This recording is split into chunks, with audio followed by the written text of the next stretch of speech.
In this country, and I believe in the values that are foundation of the country, and the folks that represent those values that are important to me are here today, and I want to be with them. And what does this country mean to you?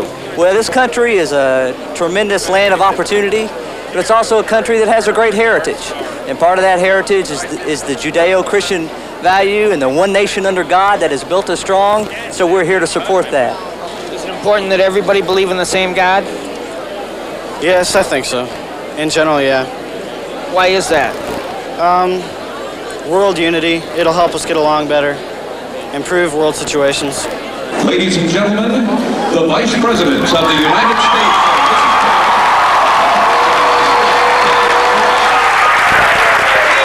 Man who is going to continue in the office of Vice President of the United States for the next 4 years.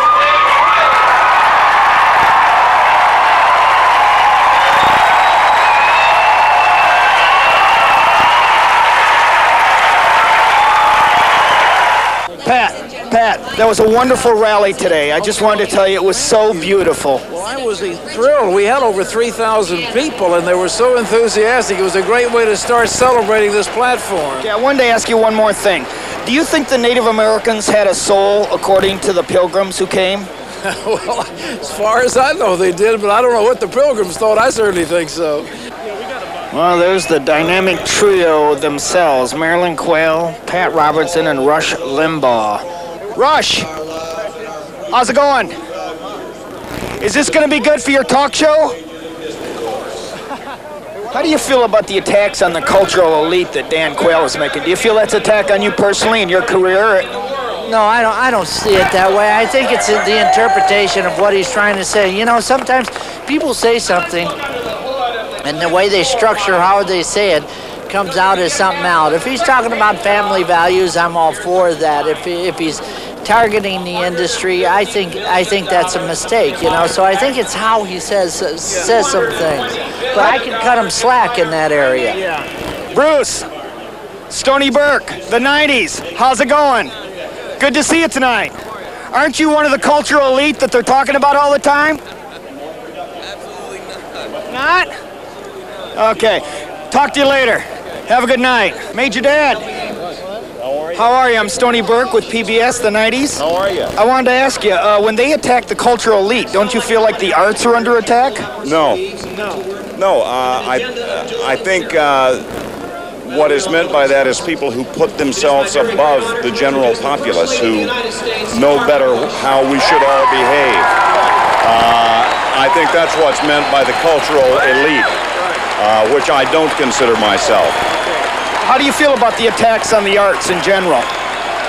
When I see them, I'll let you know. See you later, big fella. All right. Here we are at a gag rally, a rally against censorship at the Manil Collection in Houston.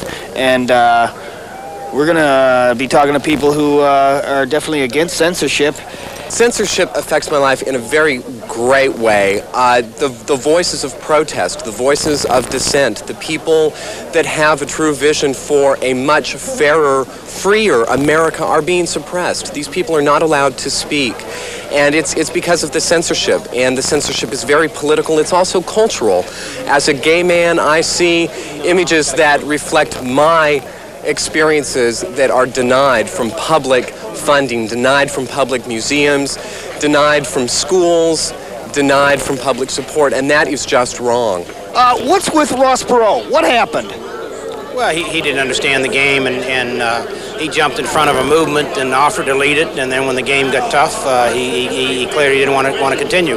Some of his supporters obviously did, and what he didn't realize is there was a movement, and when you lead a movement, you got to lead it all the way.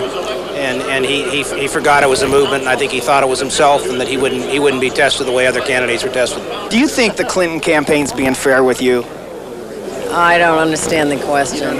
All's fair in love and war. That's all I have to say about this. Is all fair in love and politics? Love and war. All's fair in politics. Is this a war that's going on? This is a war. This is the future of our country. Yes, it's a very serious endeavor we are undertaking here.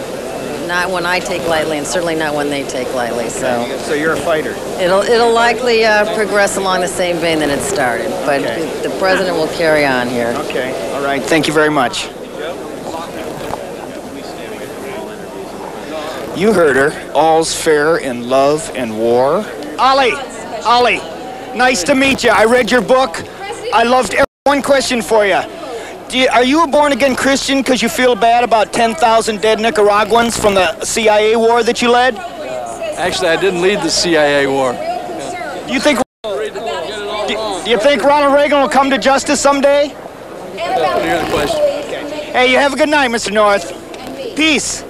Let's get out of here before the CIA climbs on our back. Come on, let's escape. We are walking up the podium at the Republican National Convention. I'm just about to give my speech declaring myself as a candidate of the President of the United States.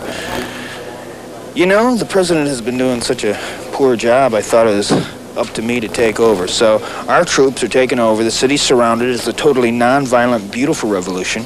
So I must go up now and give my speech.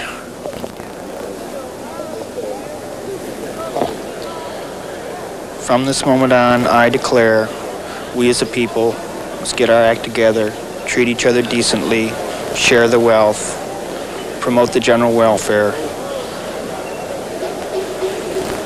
and have fun. Why not?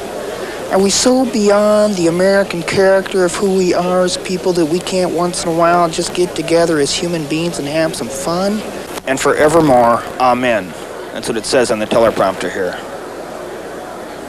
And forevermore, amen. More amens forevermore. Let us say amen forever. Amen, amen, amen.